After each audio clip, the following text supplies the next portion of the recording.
William Pullen from the UK, dynamic running therapy master. Welcome to Nature of Reality Radio, and kudos to Sean Margaret Cohen, my number one fan, for recommending you as a guest. Before I give you the chance to talk about who you are and what you do, just a little disclaimer I need to get out to all my listeners that I'm going to make on a few more shows. I totally goofed for the past 2.5 years. I'm sorry, my listeners, all of you who are getting really, really sick and tired and pissed off of having to listen to my show with headphones and getting my voice one ear and listen the other guest, my guest's voice the other ear. On the headpiece.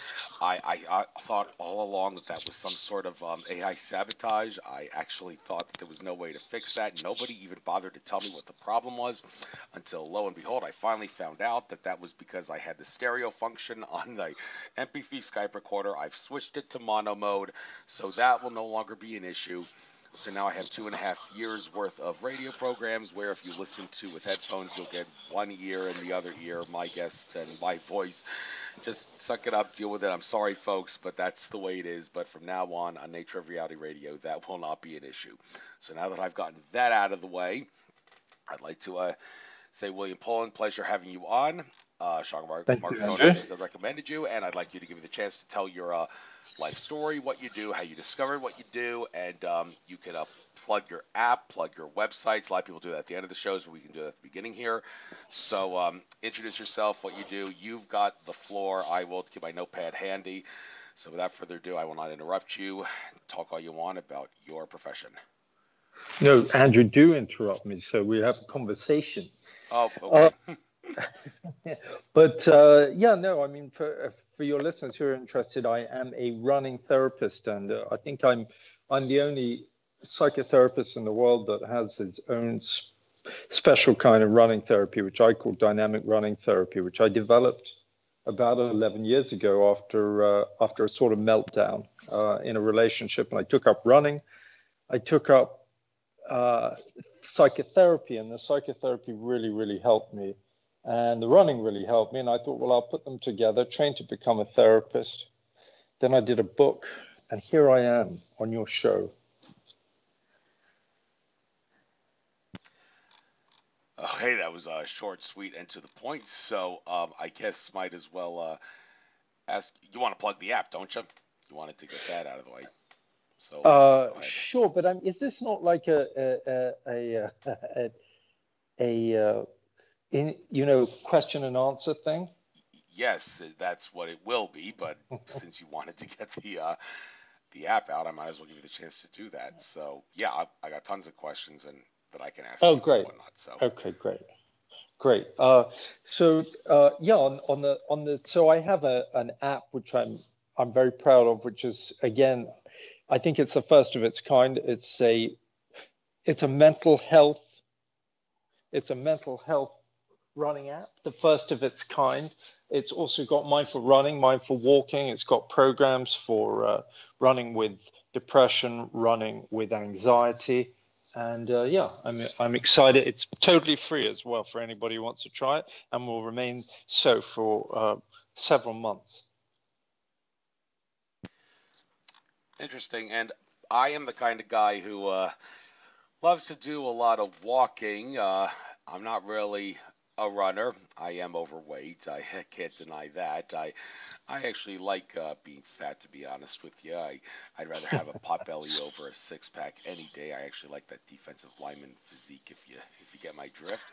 But some people say it's going to take a toll on me in the years to come, and if that's the case, so be it. But I do keep my heart in good shape by walking. But while since you seem to be about running, could we compare and contrast walking and running and how it helps you in regards to your health?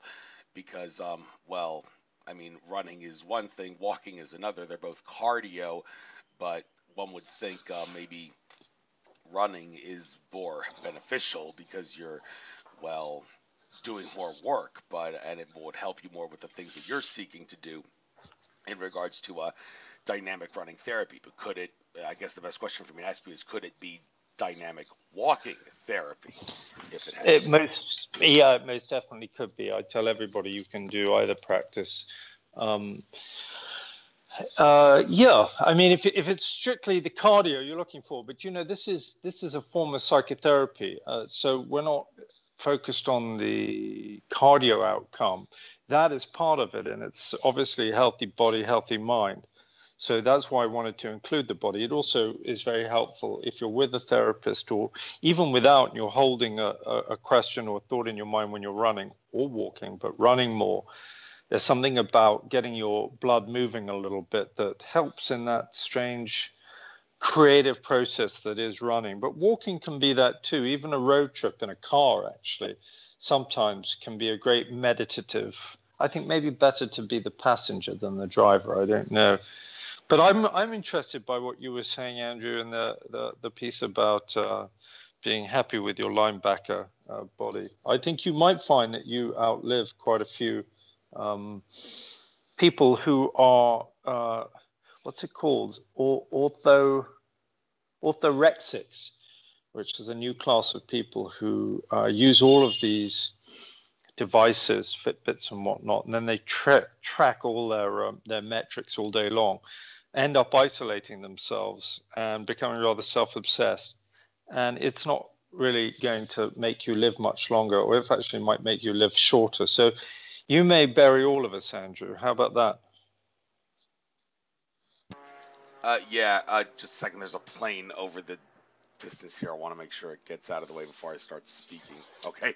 Okay. Yeah, I got the windows open to my house to get the nature environment, but that may cause a little bit of a nuisance in regards to planes and whatnot. So, Okay. yeah. So, yeah. Thank you for getting that out. You said a linebacker physique. I said defensive lineman physique. It's the defensive linemen in American football that are the pudgy ones. The linebackers are more of the ones with the six packs. The defensive linemen have the low center Oh, I of gravity, high big bodies, and also got it.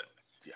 Well, American football is not your sport because you're from the UK, but you Correct. get my Yeah. drift. So anyhow, I'm looking at your sites. By the way, out of curiosity, both your websites, williampullenpsychotherapist.com and dynamicrunningtherapy.co.uk, it kind of looks like they're basically, for all intents and purposes, the same site in regards to the info here. I'm going to put links to both of them when I upload this to YouTube.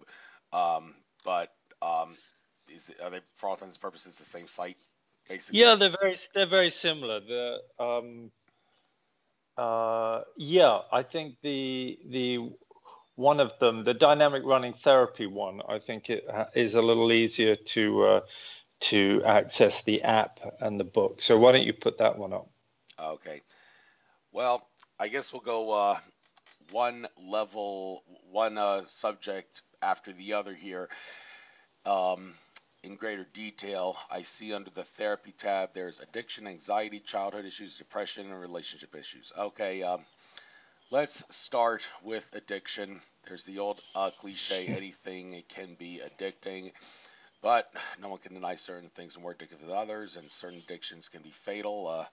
Sean Margaret Cohen, my number one fan, recommended you. She channeled this girl I knew who died of heroin overdose, who I still think about every single day. She was a fun girl named Mary, and miss her dearly. And she was always against heroin when I knew her, but somehow she did a complete 180 and paid for it with her life, and it uh, it was tragic. And there are other addictions. I myself am trying to get over an addiction of sorts, hoarding. I'm the kind of guy that I don't really believe in hoarding money for future catastrophes. I prefer not to keep my money in the banks so the banks can't print money out of thin air. But I do have a bad habit of, like, whatever money I have, spending it all on things that I know I'm going to use in the future. I do pay close attention to the expiration dates and all to make sure that I'm not going to keep it so long that it's going to spoil. But it's still an unhealthy habit. And I did watch a video that Teal Swan made where she talked about how hoarding is an unhealthy addiction. So one of my resolutions throughout the year 2019 is to try to get over my hoarding addiction and stop hoarding. And when it gets down to only having like one of a certain thing, not buying a whole slew of things for the future, because it's not particularly healthy to worry about the future. Spiritual people know if you live life to the fullest and you use law of attraction properly, you should not have to worry about the future, so you shouldn't have to hoard things to, because that's a bad addiction. So I've babbled long enough. Why don't you help explain specifically how the work you do can treat addiction and what kind of addictions in particular, and compare and contrast different types of addictions in regards to how it can help. Oh, well, so I'm a running therapist, and then I'm just a regular therapist. And the regular therapist, I treat all kinds of addiction and all sorts of things. The running therapy is not really for addiction. The problem with running and exercise, of course, which is you find it with anorexia and eating disorders, is that it fits a little bit too tidily into that, and then people end up getting too skinny by exercising too much, and so that's obviously not a good thing. So yeah, I would say, generally speaking, I try not to get because what you notice is that a lot of people come out of rehab and then they go straight into an exercise addiction, which is fine. If you're doing that instead of booze and heroin and whatever, but not eating. But generally, I see addiction as being, and I'd be interested to hear what you make of this, because I think that you're seeing something, you're describing some kind of addiction in a way, but what you then described about spirituality doesn't seem to make much sense to me. So I'm interested to see how you understand this thought. So there's an increasing body of people out there understanding addiction as a kind of lack of connection. And connection can come in all sorts, right? It can come to connection, emotional connection with self. It can be connection with body. If you spend too much up in your mind, or you've got some sort of issue with your body, you can decide to forego a decent connection with your body, and then now you're lost up in the ether, and then you take drugs or whatever it is because you're up there. Would you say that for you there's any kind of connection issue you can identify that's linked to your hoarding? Well, good question. I never really thought about it that way, but I mean, at some level of the brain, I'm sure you can find some link, some essence that can link one with the other, but it's a tough question to ask me. I really don't know how to answer it. Okay, well, don't worry about it, but it's something for you to think about later on, maybe. Yeah.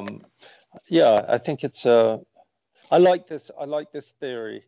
It makes sense to me. I think that you do find that, people are increasingly cut off, whether again we understand addiction to be so addicted to Netflix. When you're addicted to Netflix, which I am, by the way, or social media, which I am again, often those are because you end up, the more you spend on them, the more time you spend doing those, the less time you're spending with people, with connecting with people, and then your social life starts to look a little bit like a mess, and you're just like, it's Friday night, it's easier just to do, put on Netflix. It's cheaper, it's less trouble, there's less weather, there's less choosing.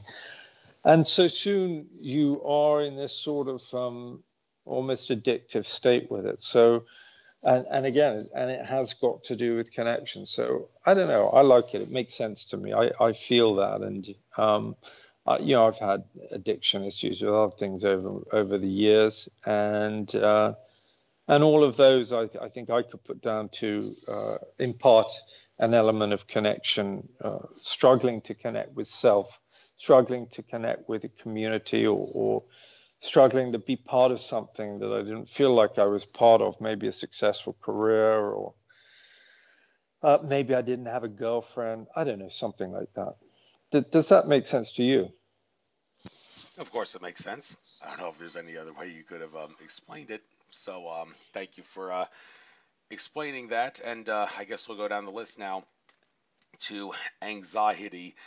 Now, this is something that, I can't help but get driven a little crazy or dare I use the word driven, a little anxious about the extent to which people feel like, should we worry or should we not worry? I mean, take my case, for example. I have been told by many people, I mean, consider this. I went down to South America this past December for ayahuasca ceremonies, and got one of those nothing to lose, everything to gain. I'm sure I'll get some spiritual enlightenment from this. And then after the whole retreat was over, the spiritual guy who definitely a legit guy. I mean, it was definitely real ayahuasca. They seemed to be very legit in terms of what they did. But but after the meeting, he, after the whole retreat session, he did sessions with me and everyone else who was there. And when he came to me, he said, "Well, Andrew, I can't help but be a little worried about you.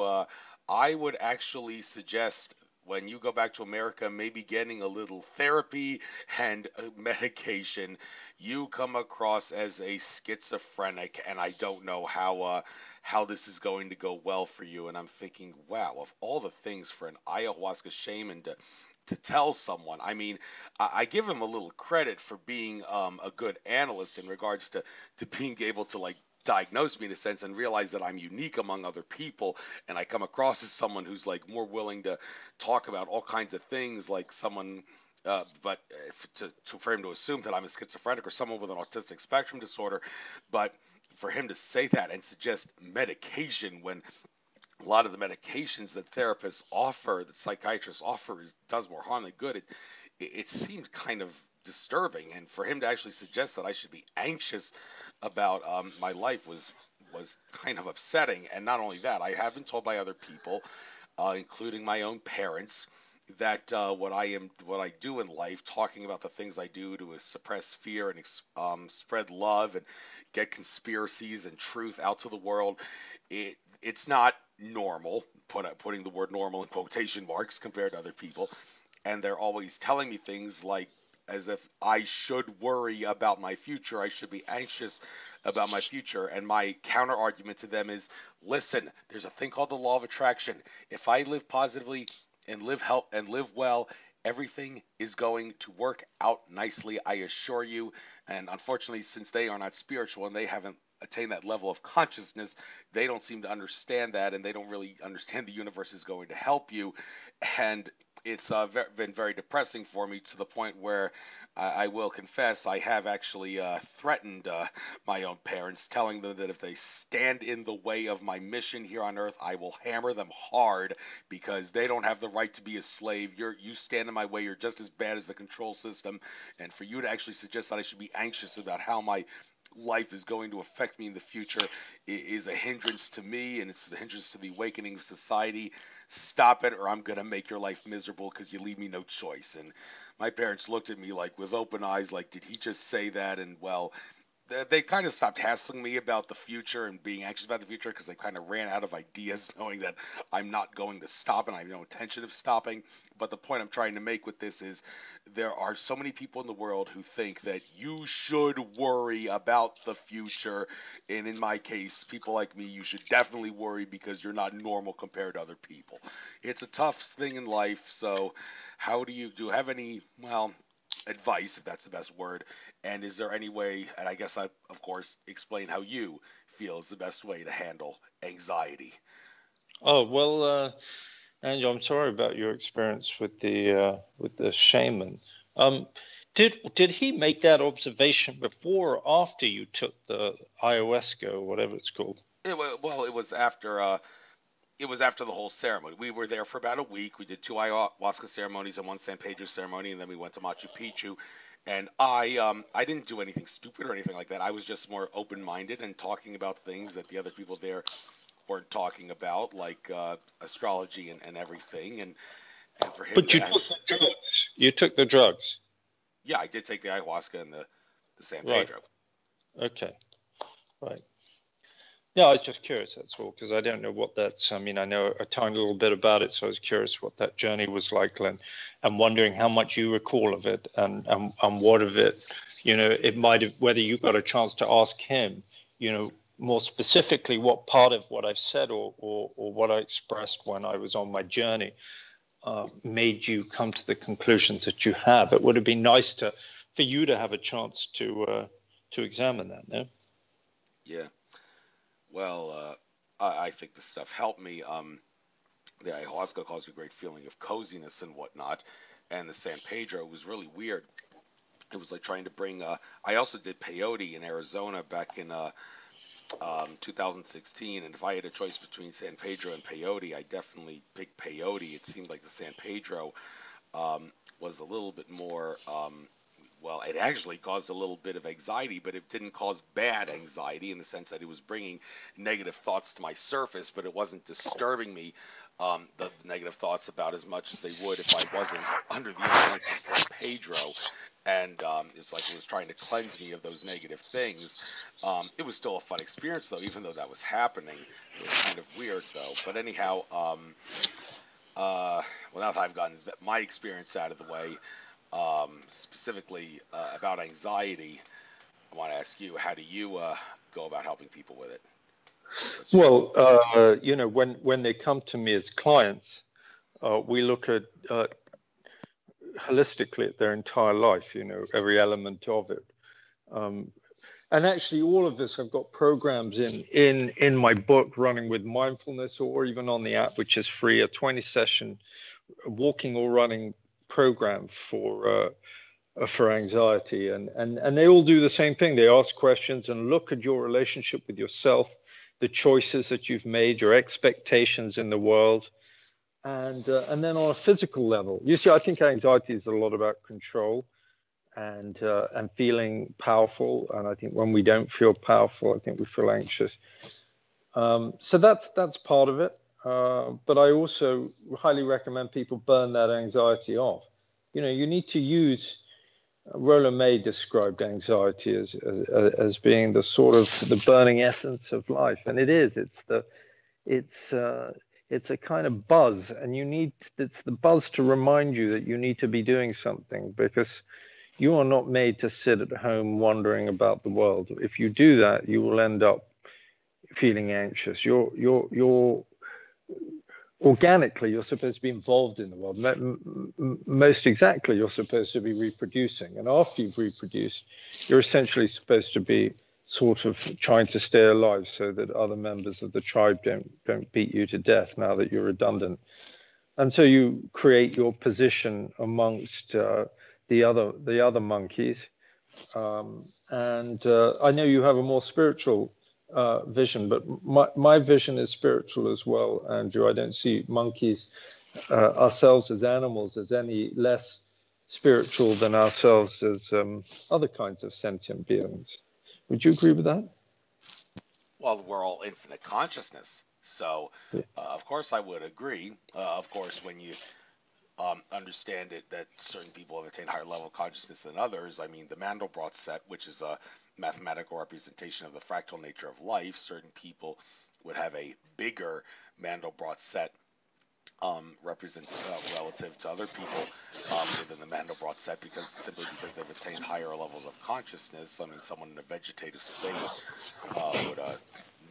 is infinite consciousness, but they're not they've not attained their how should I say this 3D relationship with high consciousness, as well as someone who is spiritual and meditates a lot. So, well, yeah, like the Japanese people basically have it right when they say everything has a soul. So definitely truth to that. And well, appreciate your advice and all that, and how to deal with this. And I guess we'll now go down the list here to the next one, childhood issues.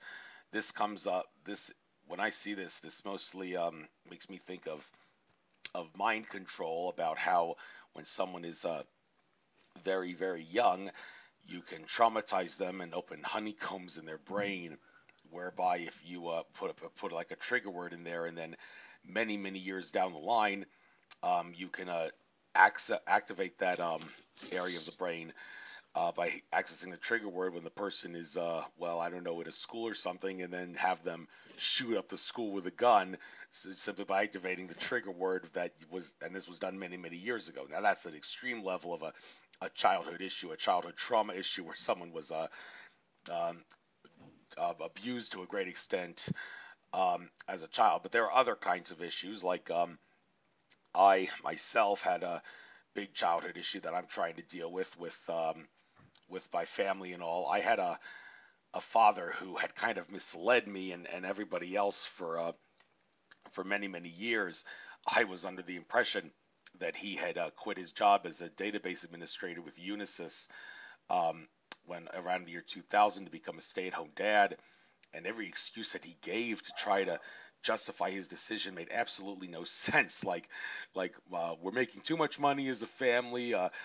My brothers, excuse me, my kids need help with their homework, which was kind of contradictory because he told me when I asked him to help me with my homework, like, if you pay attention in school, Andrew, you shouldn't have to deal with this. And for him to say the family's making too much money was flat out ridiculous, because he actually once said that the best advice anybody ever gave him was save your money, which his own father told him. And I'm like, Dad, what kind of an idiot do you take me for? And everybody was telling me your dad is mooching off your mom. Don't you understand, Andrew? You should be pissed off about this. Well, I eventually learned that I had been living a lie for many years. Back in December 2017, when an Akashic Records reader named Andrew Bartzis, who's my number one source of info on my show, by the way, did a session with him, and he actually told me that my father made up the stay-at-home dad excuse to quit his job so he could pursue business deals. And why exactly he would want to make up that lie, I don't know, but he thought he was going to get very wealthy off of business deals. And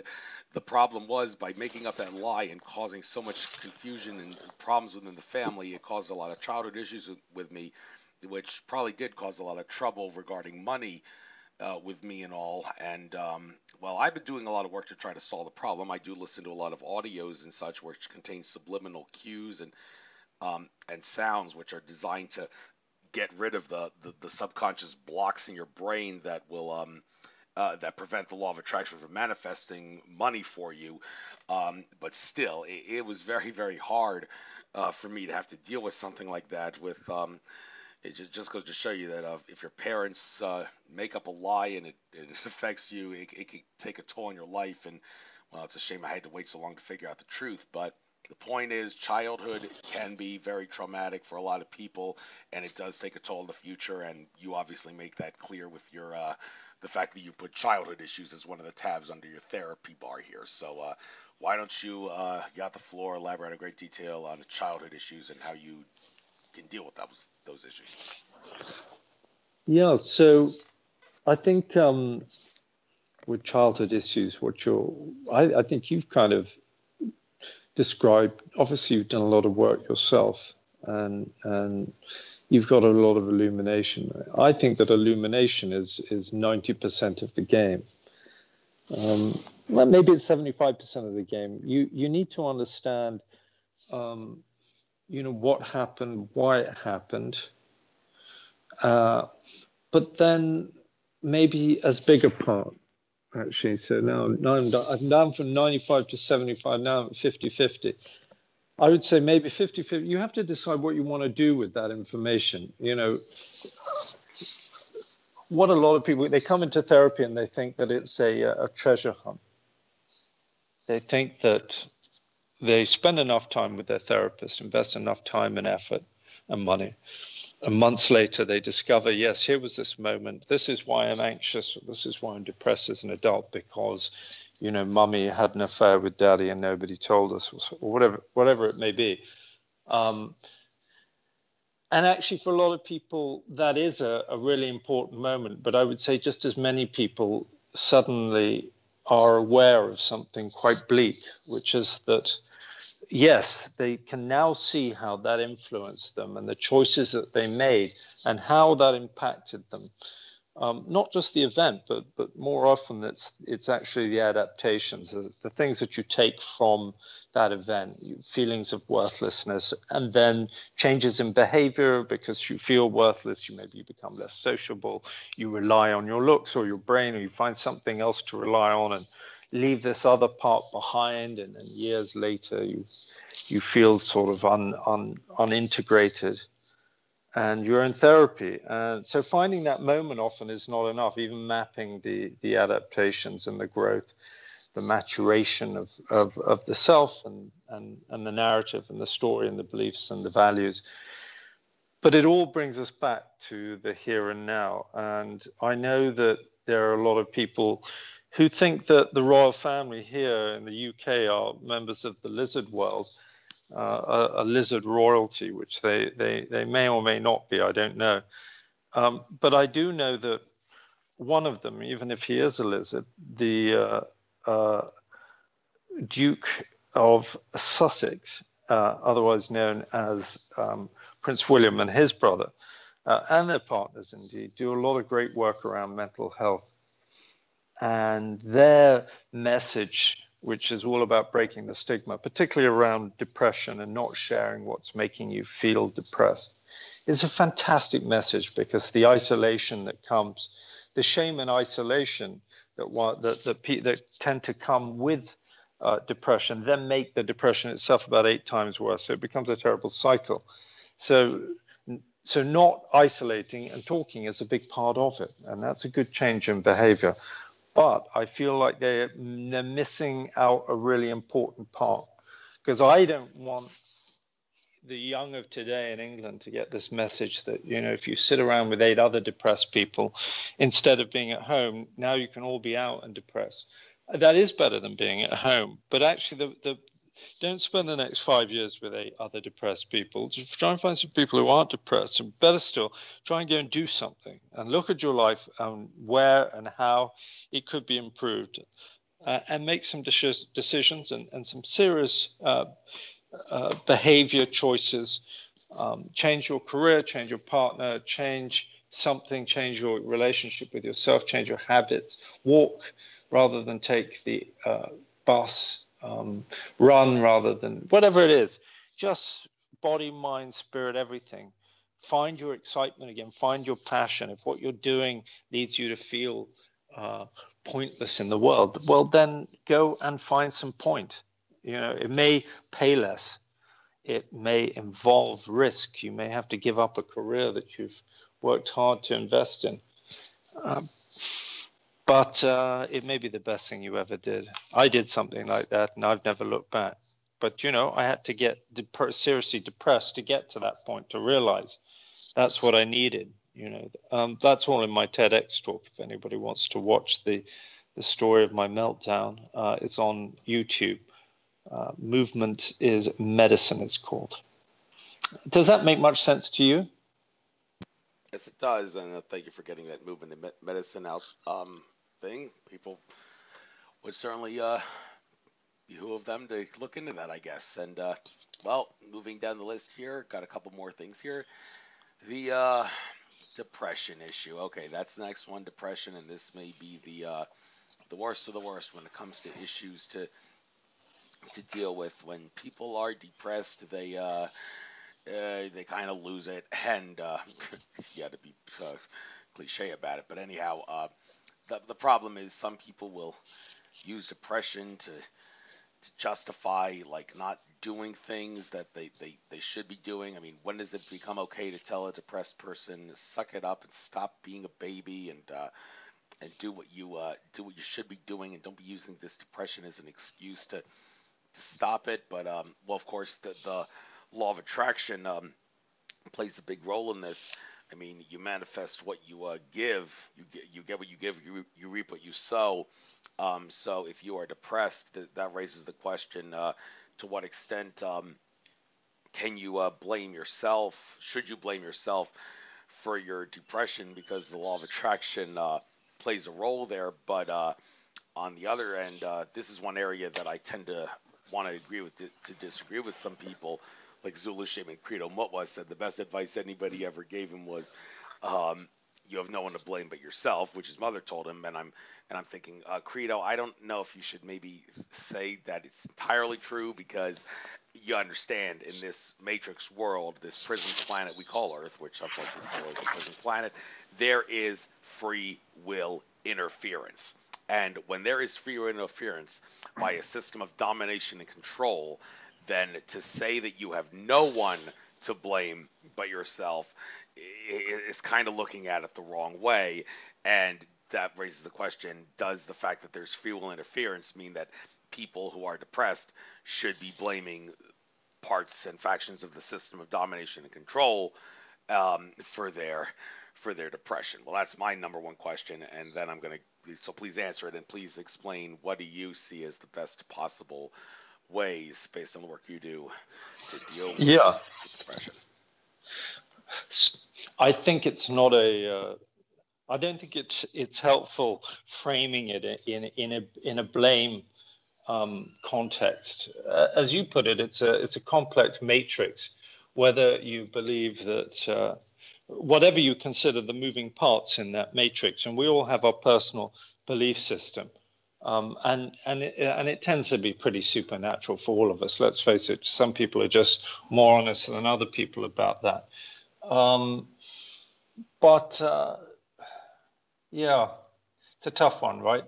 I would say that, there's a saying in psychotherapy, at least when I was being trained, they said everybody will experience 3 periods of mental health crisis in their life, which is typically depression. And I think that's fair. And I think a lot of it's circumstantial. So it's not necessarily what you've brought on yourself.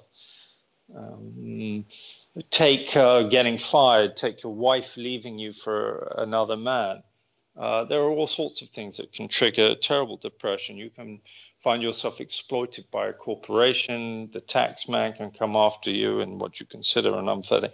You can find yourself with a disease that's thanks to some additive or something. So there are all sorts of things that may or may not be your fault. The real question is, what do you then do with the scenario you find yourself in? That's, as I mentioned before, that's a really extraordinary and a really important piece.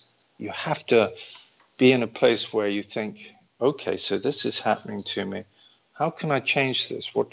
It doesn't have to be depression, right? It could just be you going through a tough period with your partner, your romantic partner, and you start to throw your hands up and act in some way as though all is lost and all is hopeless, or the other person's a nincompoop and makes no sense, and you're the only one in possession of the sense. Well, even if you think that, you're still going to have to work with your partner. If you're in the relationship, you work with what's on the ground. You work with depression, you work with anxiety, you work it out, work it through. You probably won't work it out perfectly. If you have a depressive character, you may have continuing depressive episodes, but the more you work at it, the better you get at it, the more manageable those are going to be. You're going to learn to recognize your process through this work, so you'll be able to understand which things trigger it, the early onset of it, what interventions you can make. What shall I do? Here's that feeling again. Does that mean I need to go out? Does it mean I need to spend some time just finding base? Does it mean I need to do some meditation? So, be involved in the world and involved in your own decision making. That's my advice around depression. Thank you. And last one on the list here is relationship issues. There's a couple of different types of relationships that we can touch on, but of course the one that people most notice we think about is man-woman relationship. And now I've got my own relationship issue to deal with right now, and that is that a couple psychics who I talked with back in late 2015, told me, like around maybe the late period of 2018, early 2019, which we're kind of past now, I'd be finding my dream girl and start a family with her. They suggested her name might be Julie or something. And, even though it hasn't happened, I've certainly want it to happen. And I've been asking the universe, hey, I'm ready to start a family. I'm ready to find my girl. I want it to happen. In the Akashic Records, you had Andrew Bartis in that session I had with him. I mean, I told him, do you see anything in the Akashic Records about this? I personally don't want to synthesize the relationship by using a website like plentyoffish.com to find my mate. I want it to be natural. I want it to be authentic. Is there anything that you see that allows for this? And he said, well, in the way I see it, it could happen like you go to a conference or something, because I go to a lot of conferences. You might find your dream girl at a spiritual conference, and she'll be like you on a quest for truth, on a mission to find truth and whatnot, and she'll find you, and you'll find her, and the rest will be history. So I'm hoping that'll be the case. And well, it kind of something, maybe I'm on the right track. Happened at Contact in the Desert, which I was at a couple weekends ago, where after the party that was happening on one of the nights of the event, I was sitting down and relaxing outside in the outside the hotel, and this really hot blonde-haired woman came up to me and started chatting with me and talking with me, and she actually also asked me for cannabis, which I did not have. I only had tobacco, but the fact that a really hot blonde-haired woman who like could be seen as like the girl of someone's dreams would actually come up to me and want to chat with me, that could be a sign from the universe that you're getting on the right track, Andrew, to finding your dream girl. Keep up the good work. It'll be next thing you know, it could be a girl who wants to be your bride at the next relationship, and maybe it'll happen at Alien Con, which I'll be going to on summer solstice weekend. So that's my relationship issue. But there's other kind of relationship issues, and I guess when seeing that you wrote that as one of the tabs, the final tab on your site, what exactly is it that of our relationship issues that you want to get out to people? Oh, well, can I just say I'm seriously excited for you. I think it's a lovely thing when you're ready to be in a relationship and your heart and your mind is open. So enjoy that weekend. I feel good. Maybe next time travel there with some marijuana. Yeah. Well, that's another thing. I don't want a woman who mooches off men, which I hate to say, stereotype women that way, but Mark Passio, he did a presentation once where he said that there was a study done where, like, what do women ask men when they first meet them, and 107 out of 107 times the woman asked the man the first question, "What do you do for a living?" Is that like almost a dead giveaway that the woman intends to mooch off the man? And if that is the case, then, well, does society in general have a big issue with women who think that because I'm a woman, I shouldn't have to worry about getting what I want, and I should have the man provide for me? And well, I certainly don't want my girl to be like that, but to see that 107 out of 107 cases the woman said, "What do you do for a living?" How can you not see that and say there's a problem with society indeed? Well, let's also allow for the for your female listeners. Let's say that half of them anyway, consciously or unconsciously, are interested in seeing your ability to start a family. And so when you say, I don't have a job, they're going to move on to the next guy because they are hardwired to find somebody who can look after them and their family. After all, they're the ones that are going to be very vulnerable when they're in this pregnant state, motherly state. They can't physically defend themselves. They need your help at that point. They do need your support, physical, mental, and financial. And so, that makes sense. There are some, however, I think it's fair to say, men and women, who are looking just for an easy ride. And it's worth watching out for this. But in my own work, I come across a lot of people who find that I have a lot of clients who have a hard time ending or putting a relationship to bed. By that I don't mean the end of the relationship has ended sometime before, but it ended inconclusively for them. They didn't get closure. They didn't get what they needed. It somehow doesn't make sense. The person left without any warning, or seemed to cheat on them without any warning, or lose interest without any warning, whatever it was. And they feel hard done by. They don't know. There's no complete narrative there. And So I don't know. I think that's an interesting part of therapy is discovering narratives or creating narratives or just getting to a place where you develop enough wisdom to know, it will happen. And if you don't, if your wife doesn't cheat on you, statistically, it'll probably be you cheating on her. Marriages don't last very long anymore, not like they used to.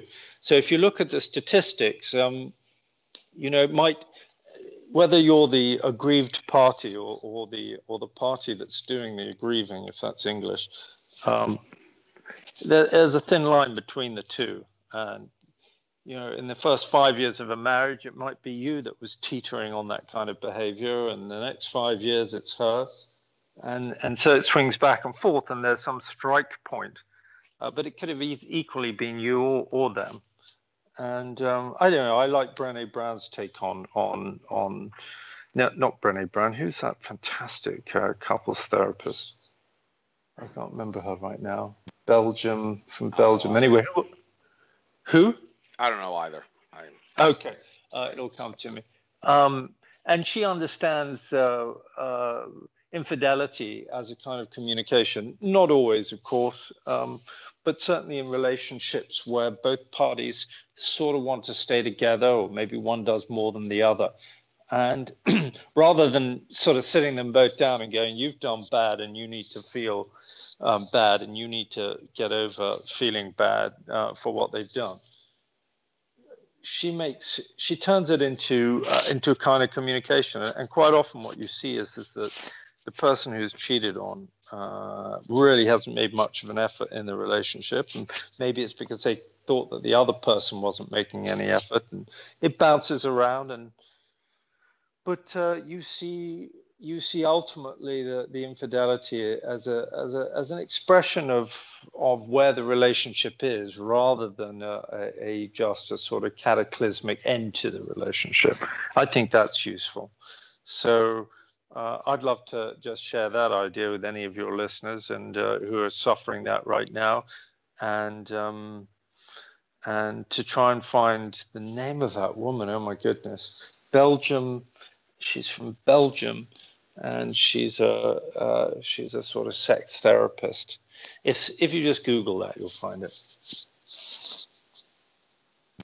Well, people can Google that on their own. And getting on with relationship issues, there's other types of relationship issues, not just man and woman, but other kinds that I think need to be addressed because, well, not being able to deal with these relationships seems to be a hindrance to the awakening of humanity, I feel. Let me give you 3 examples of what I'm talking about that I went through that explain this. Well, actually 4 examples. First of all, 9/11 truth movement. Can we all just get along even if we don't agree on how we should expose 9/11? I mean, you got the people that in the 9/11 truth movement who basically just want to expose that the fact that the official story is a lie and not worry about what actually happened on 9/11. And then you got the people who say, no, let's really dig deep into this. Let's talk about the fact that the planes that hit the Twin Towers were actually holograms, and some sort of direct energy weapon dustified the Twin Towers, and the fact that there were UFOs seen on 9/11. Let's talk and speculate about what those are. And you got people who in the 9/11 Truth movement who say, I definitely don't want to talk about that. It's going to discredit the movement if you do. And I personally decided that I wasn't going to show up after the Ground Zero in New York on 9/11 anniversaries anymore. I've discovered I'm not really a good fit there because the vast majority of people that go there on those anniversaries are people that want to just prove the official story is a lie rather than dig deep into what actually happened on that day. And really disturbs me in that regard. Also, unrelated note, some issues I've had at conferences where I went to the Tea Party conference in D.C. last summer. I wanted to get back to my Patriot community roots, and I support everything the Tea Party supports from a political standpoint, pretty much everything. But the one major difference is Tea Party members, they are conservative. And when I say conservative, I mean narrow-minded. and I am a liberal. And when I say liberal, I don't mean liberal in the I want the government to be my mommy sense. I mean liberal in the Thomas Jefferson open-minded sense. And because of that, the Tea Party people at the conference, they actually handed me $200 in cash shortly after I got there and said, here's your refund, now beat it. And boy, that hit me like a ton of bricks. And there was another conference. Even though I promised the person who had this conference I wouldn't talk about this on my radio program, hey, that was only if I'm having the people that speak at the conference on my radio show. I guess I could talk about it with you since you weren't at that conference. I actually, lo and behold, got kicked out of a spiritual conference. I think I'll keep quiet about the name of the conference, but the reason I got kicked out of the conference because I decided to go barefoot. That is so ridiculous because people go barefoot at spiritual conferences all the time. It's widely accepted. It's the norm, for crying out loud. And when I decided to, and they actually let me be barefoot the whole day, the first day of the conference, and they waited until right before the last presenter to kick me out. And then after I got home and posted a message on the Facebook group of the Facebook event page for the thing to show my displeasure, I then called the head of the conference on their personal phone number, which I found on the net, and said, okay, do you realize how ridiculous what you just did to me is? What is your problem? And she basically said, you go barefoot, you're a liability, you want to be a hippie, go to California. Those were her exact words. Very discriminatory if you ask me. And well, the problem I have most with this is that this person pushes spiritual enlightenment. Anybody in the spiritual community knows you should not have to worry about liabilities. And if you believe that the universe is looking out for you, you don't have to get things like insurance or worry about being sued if you know everything is coming. So what I should have said as a counter argument to that was, you worry about liabilities, you're a hindrance to the spiritual community. And now, just a moment, there's one more issue I want to get into, and I'll give you the chance to talk here. I had a problem at a Motel 6 in Arizona, where I got kicked out of the Motel 6 for a year after, while I was there, I decided to meditate and do spiritual things outside the hotel. And when I went to the Motel 6 in California, when I went to Contact in the Desert, as soon as I checked in, I actually said to the lady who checked me in, by the way, I got kicked out of a Motel 6 in Arizona for a year for meditating and doing spiritual stuff outside the motel. Well, let me make it clear, that ain't happening here. You're going to let me meditate outside. You're going to put up with it, and you're not going to ban me. Is that understood? And the next thing I knew, the manager actually walked out from the door that in the where the manager's office was, and said, sir, I'm sorry, you cannot meditate outside. I will have no choice but to ban you. We don't want people thinking bad things about it. This is the way we do things around here. Could you please accept our policy and not bitch and whine and complain about it? And I said, all right, fine, sure. Since we got this out of the way before I checked in, I will respect your policy. But I've been at other Motel 6s, and I've actually addressed that with them, and they didn't seem to have a problem. So this selective discrimination is a relationship issue that drives me crazy. I've babbled long enough. How do you propose society deal with these issues? And, well, do you get my drift? Do you see where I'm coming from here with these things? Well, I do. I do. And I think sometimes different points in our periods in our life, we find ourselves more indignant and perhaps less able to appreciate what's going on.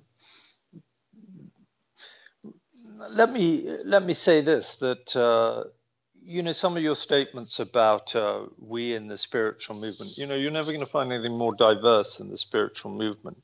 So to assume that there are values, or that you can identify them, you yourself, or that they should run seamlessly the whole way across the community, I think is an unrealistic expectation. I don't think you can seek to know it, nor hope to be accepted for your behavior by every aspect of it, because it is so diverse. So some people may have a problem with you being barefoot, and another place it's going to be because you've got 2 legs instead of 3. Who knows what it might be? It could be anything. But one ought not to be surprised by that. Instead, I think wisdom dictates that you take a breath in those moments, so you remind yourself of the diversity of the world and validate everybody's different priority and hierarchy of their concerns and values, and say, well, although I understand the world very differently, and what you do irritates me, to not act out on that irritation, and just to calmly accept it, because as irritating as you find them, you can be sure they're finding you irritating too. So I think that's perhaps a better way to go forward. What do you think about that as a calmer way forward? That's what I would tell a client of mine anyway, if I'm answering questions on that level. Well, that raises another question. The issue of, should one seek justice? There's two schools of thoughts on this. George Kavassilis, probably my number 2 most popular source of information on my show, he has said, I don't believe in seeking justice because, to me, justice is glorified revenge. However, there are other people, such as Eddie Craig, the host of Rule of Law Radio, who has basically who used to have a theme song on his show. He changed the theme song now, but he used to have a theme song where one of the lyrics to the song was, justice is something you should always find. You got to saddle up your boys. You got to draw a hard line. And he seems to be of the mentality that if you don't seek justice, you're basically telling the people who did injustice towards you, I don't care if you take advantage of me, so I'm not going to seek justice against you, and you can get away with taking advantage of me and other people. So there's obviously a little bit of a conflict there. And that also raises the whole issue of lawsuits and all that. I mean, they say, what good does suing do? Well, if you want to get justice, is it okay to sue them for money as a way of saying you can't get away with what you're doing? I got to fight justice. I got to sue you, and I'm going to do it. And I actually once had filed a lawsuit against a township that didn't let me hang up a political poster as part of a contest I was participating in with InfoWars, hanging up posters that expose Obama's crimes. And I actually, when I sued the township, I actually decided to make a big sacrifice to make my point across. I paid $75 for the lawsuit, and I only sued them for $1. As pathetic as that may sound, I decided to make my point across. I don't care about the money. I just want justice, and I'm going to make it clear that make that clear by only asking for $1 from you. And the judge, I mean, even though I kind of kicked their butt in the courtroom, showing the clauses in the state constitutions and whatnot that make it clear that I have the right to do what I'm doing, and information on papers and posters is speech. And the judge said, I see where you're going with this. You're saying they were supposed to let you hang up the poster, and I'm going to have to look into this. I realize it's only for $1, but I could tell from his body language he knew I was right, but he didn't want to rule in my favor because he didn't want to look stupid in front of the entire township. So next thing I knew, he decided to, I got a message in the mail about a week later saying the case has not been decided in your favor. You have the option to appeal. And at that point, I decided, you know what, screw this. I basically just showed the judge that he's made it clear to the judge he's so pathetic that he won't rule in my favor for suing for $1. What's the point? I got better things to worry about in life. So, I mean, one could make the argument you should have kept going at that point, but maybe at that I felt it for some reason that justice kind of had been done, going through all the trouble of going in the courtroom to do that. And, well, the question I have for you, is justice glorified revenge, or is it something you should always find? You got to settle up your boards, you got to draw a hard line. Oh, I mean, wow, that's a big one. Yeah, it is. I think it's circumstantial, is all I can say about that. Sometimes it's going to feel like it makes more sense than other times. Let's say there are scenarios where I would say there are exceptions and that justice can be useful. In society, justice obviously is useful, but having a judiciary, having an accountability, knowing that the man that stole your car must answer for it, makes me sleep better and keeps men like that away from other people's cars. So it's a fantastic. Justice is fantastic. But sometimes, like the death penalty, it can feel a little bit like revenge, and it can probably not work in the same way that the death penalty apparently doesn't really work.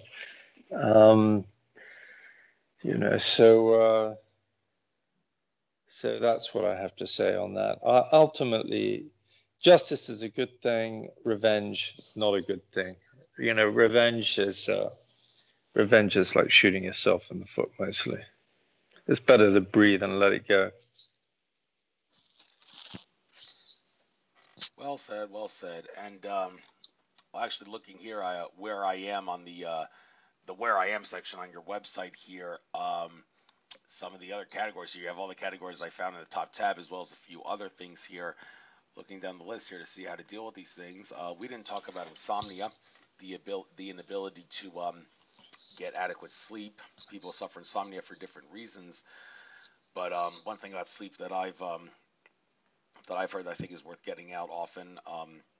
You shouldn't actually. Andrew Bartz, the Akashic Records reader, actually says it's not in your best interest to take sleep aids, even all natural sleep aids. I mean, it may seem like a good idea if you really, really need to get to bed, to get up work early, but your body doesn't want to take those things. It's not something that your body really wants to take. It's better to just lay down in bed and let nature run its course and sleep well that way. So sleep medications is not the way to go about dealing with insomnia. So do you have anything to say about how you deal with insomnia? Oh, you have to go soon. I see. Okay, so fair enough. I didn't expect to have to go a full 2 hours with this, but why don't we just cover this and then maybe one or two more subjects, and then we'll call it a day. Sounds good. On sleep, I would say, I think lots of people got sleep disturbances. Follow all the good advice that's out there. Most of the normal stuff that you'll read is all spot on. Stuff about light, stuff about stimulants, stuff about noise and all the rest of it. Sometimes I find with my clients they can't sleep because there's something on their minds. They're going through a life transition. So, it could be that you're going through a life transition, in which case go and find a therapist or start journaling about it. That's my wisdom. Okay, and well, you did say at the very beginning of the program you like talking about aliens, and you mentioned the whole thing about Queen's a lizard. Maybe give you a little nice comical moment here. One of my best memories of when I first went to London back in October of 2012. I went to see David Icke live at Wembley, but the thing I remember most about that trip was not seeing him live at Wembley. It was the day before when I was touring London in front of Buckingham Palace. At the top of my lungs, I shouted, "Queen's a lizard." And I'd say about 60% of the people were laughing out loud, and the remaining 40% were looking at me like, what the hell is Queen's a lizard supposed to mean? So that was a pretty comical experience, and I encourage other people to do that, by the way. Have a little fun. And, yes, I do believe there is truth to that. I don't really know if it's so much that they shapeshift into a lizard as much as it is just an empty soul of a body with no soul that's being hijacked at an ethereal level by a reptilian entity that manifests outside visible light. But there are things about ETs that you say you believe in. So just for the hell of it, why don't we close this show out by saying what you have to say about the extraterrestrial phenomenon? Well, I wasn't necessarily going to go to ET myself, but I think that I'm interested to know why you think the Queen, in particular, of all the characters in the world you could choose, why she, what it is about her behavior that makes you think that she may be an empty soul or whatever it is that you think she is. I've read 3 of David Icke's books, The Biggest Secret, Children of the Matrix, and The Perception Deception. So I got the info. I see. All there. I haven't read those, but I know that there are videos out there and various things that suggest. Okay, fair enough. For myself, I would say that I think we're all. Yeah, I love the alien DNA theory. that we're made up of alien DNA. I mean, of course we are, in the sense that we all come from the stars. We're made of atoms that once, were 4 billion years ago in the birth of the universe, and all of that good stuff. Every atom in your body has been a rock, or it's probably one part of it's been in Napoleon, and another part of it may or may not have been in a spaceship last 4 billion years. All sorts of things can happen in 4 billion years, many of them absurd and unthinkable. 4 billion years is an awfully long time.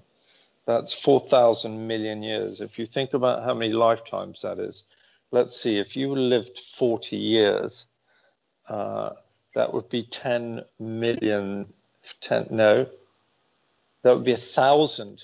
No, I was right. 40, anyway, whatever it is. It would be a lot of lifetimes, that's for sure. It would be way, way, way, way, way back there. So I think, yeah.